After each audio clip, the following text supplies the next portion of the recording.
Hello, this is Michael Wetzel. This is my presentation for my BBC and British Media class in the event that I'm not able to present it in class. As you can see, it's about King Arthur and his history as he was created. There are 5 main works that you need to know when talking about King Arthur, and they're, of course, are all listed here. In the 900s, you had the Annales Cambriae, which means the Annals of Wales. You have the Historia Regum Britannia, or the History of British Kings, which was made in 1136. You have the writings of Chrétien de Troyes, later that century, that expanded on the work of the History of British Kings. In the 1200s, you had a number of authors, too many to list reasonably, that wrote a number of poems that were compiled into what is called the Vulgate cycle. And then about 200 years later, Arthurian legend would kind of be consolidated into one comprehensive story called La Mort d'Arthur, meaning the death of Arthur, in 1485. Some historical context. For a long time, the island of Britain was a Roman territory up until about 410 AD, when they evacuated the island because they realized that they were spreading themselves too thin. Eventually, Rome itself would fall about 60 years later due to numerous invasions by outside foreign forces, which would leave a power vacuum in Europe and inspire many a group to conflict with each other. That included most of the former Roman Empire, and inspired the groups, the Angles, the Saxons, and though they're not listed here, the Jutes, to invade the island of Britain and do battle with the native Britons. That became a series of wars in which some people believe that is when King Arthur lived. In the 900s, a document was drafted to try to catalog what happened year by year through certain centuries. The document you see on the right is a page from the Annales Cambriae and lists what happens in the 500s, even though the document was made in the 900s.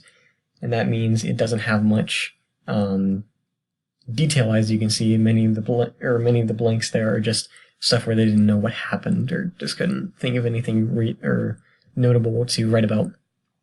But it does mention a man named Arthur about halfway down the document somewhere. It also mentions a man named Mordred.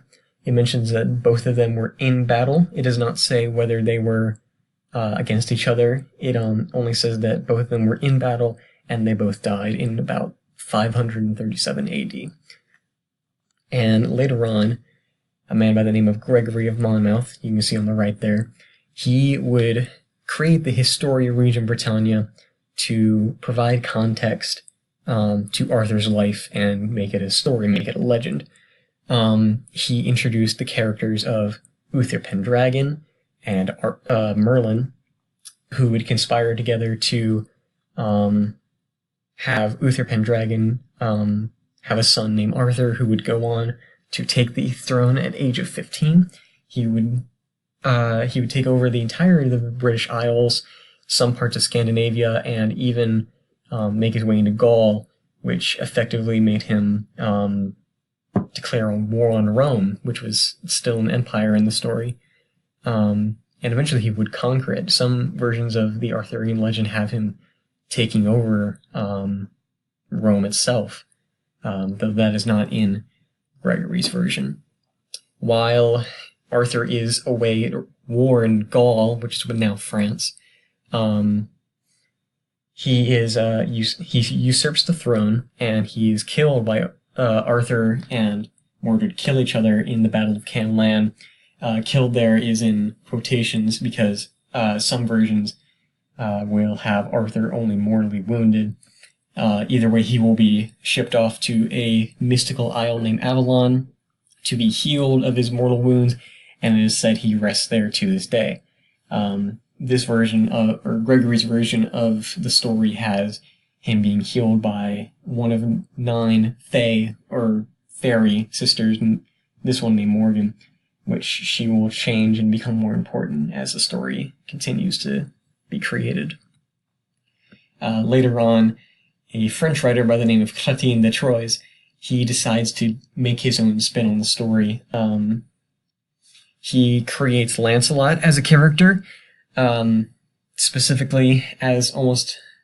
He created him as a way of saying, yeah, Arthur is cool, but I can make someone cooler, and he does that in the man Sir Lancelot du Lac, a very righteous man. He also adds elements of courtly love to the story, because around this time the First Crusade was ending, and that brought back a lot of new ideas from the Middle East, including the ideas of courtly love, which you can find in the handout that I have. Sorry, let me dig it out. I have it in my backpack here. I can't remember all 4 of them right offhand.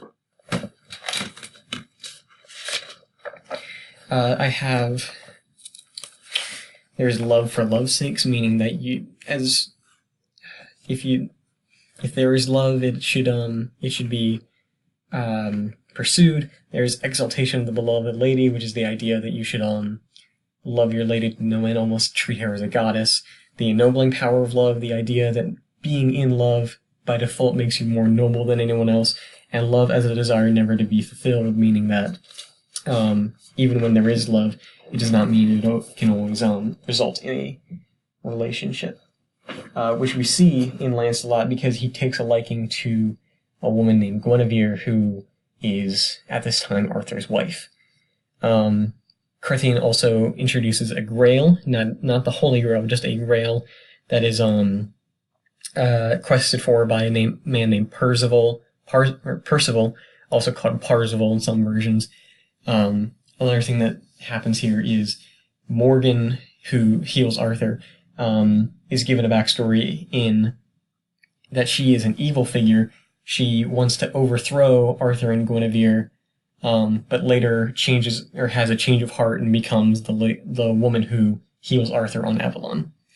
And a lot of the work Chrétien had went unfinished because of his death in the 1190s, including the story of Percival. Percival never finished his quest in Chrétien's version because he died. Later on, we get to the Vulgate cycle, which was in the early 1200s, that added heavy Christian elements to the story.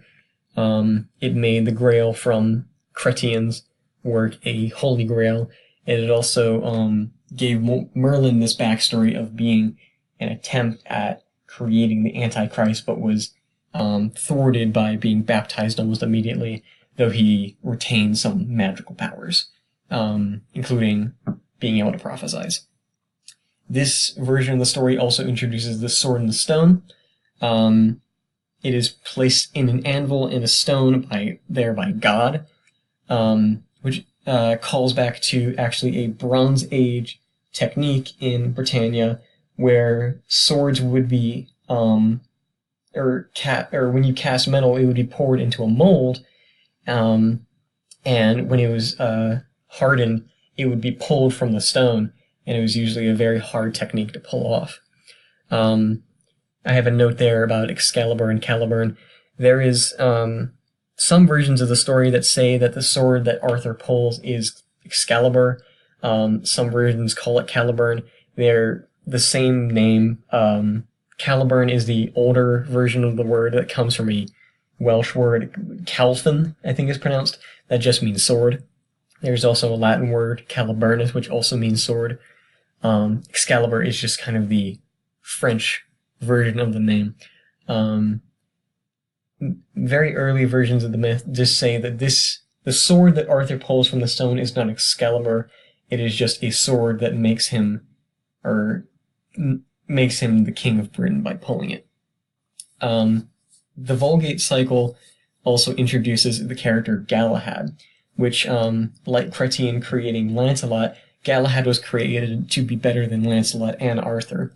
Better being more Christian. You can see in the image at the top right, on the top right of the screen, the central image or the center knight there is Galahad, and Arthur is just 2 off to the right, with Percival and Lancelot on Galahad's sides. So it puts more emphasis on Galahad and his goodness, because Galahad is eventually the knight who is able to claim the Grail, and is immediately taxied off to heaven by the angels, never to be seen again.